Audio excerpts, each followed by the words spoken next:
All right, Blue Jays win 3-0 shutout victory at the Dome on a Tuesday night. Looney Dog night at the Rogers Center. Although those fans did not have a whole lot of time to do damage to those hot dogs because this was a pitcher's duel. It was a fast moving game. We got to start with Chris Bassitt, who was unbelievable tonight.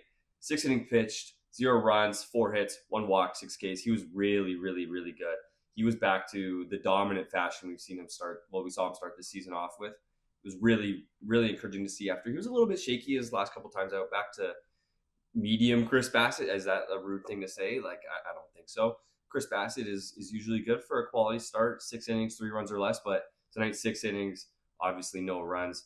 Awesome to see. He had the Padres stumbling all over themselves a little bit. The strikeout to Tatis in the 5th inning with 2 outs and a runner on second. Still just a 1-0 game in favor of the Jays at that time. And he was dotting up with all of his pitches. He had Tatis complaining to the umpire. He had Mike Schilt complaining to the umpire. It was a fun one to watch. A really good at bat, a really good outing for Chris Bassitt. The next thing I want to touch on, Dylan Cease. We'll go to Bassitt's counterpart. He was, not better than Bassitt, but just as good. His stuff is electric. 7 innings, 3 runs, 3 hits, 1 walk, 6 strikeouts, and obviously the 2 homers. Cease really had it tonight. His slider is vicious. It's so hard. It goes straight down in the upper 80s, and then when he's in the upper 90s with his fastball like that, and he was fun to watch. He was a lot more fun to watch though, because the Blue Jays had an early lead on the Vladimir Guerrero Jr. homer in the 1st inning. Only 98-mile-an-hour exit velo on the Vlad homer, yanking it into the Blue Jays left field bullpen.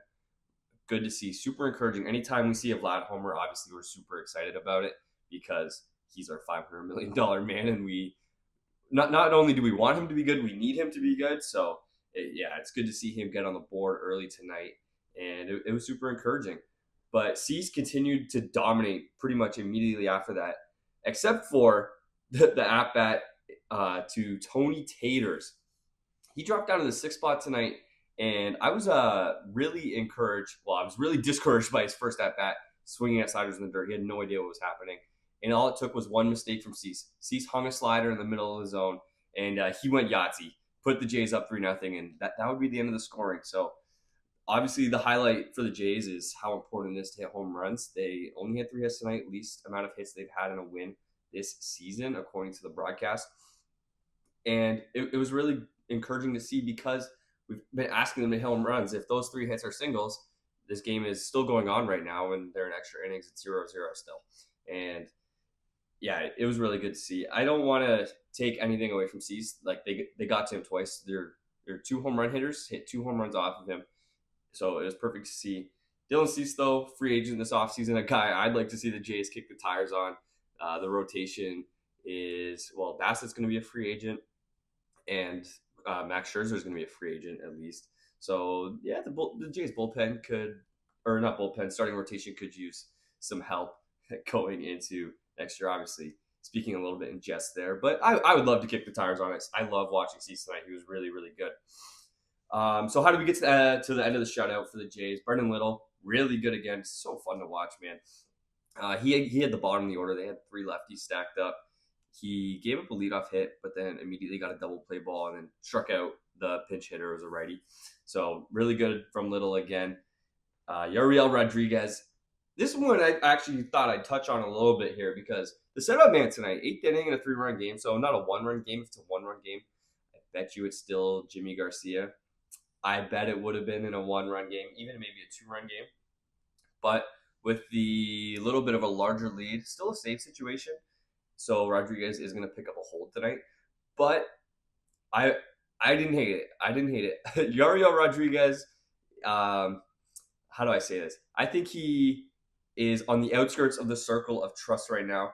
But to be honest, he earned this opportunity. Coming into tonight, 6 straight scoreless outings tonight. The 7th scoreless outing in a row. A lot of those for multiple innings. So, you know what? I don't hate it. His stuff is really good, man. That upper 90s fastball, slider, splitter, kind of reminds me of Hoffman, to be honest with you. Hoffman a little nastier, definitely usually better with the command. So I didn't hate the idea to try Rodriguez in the 8th inning as the setup man.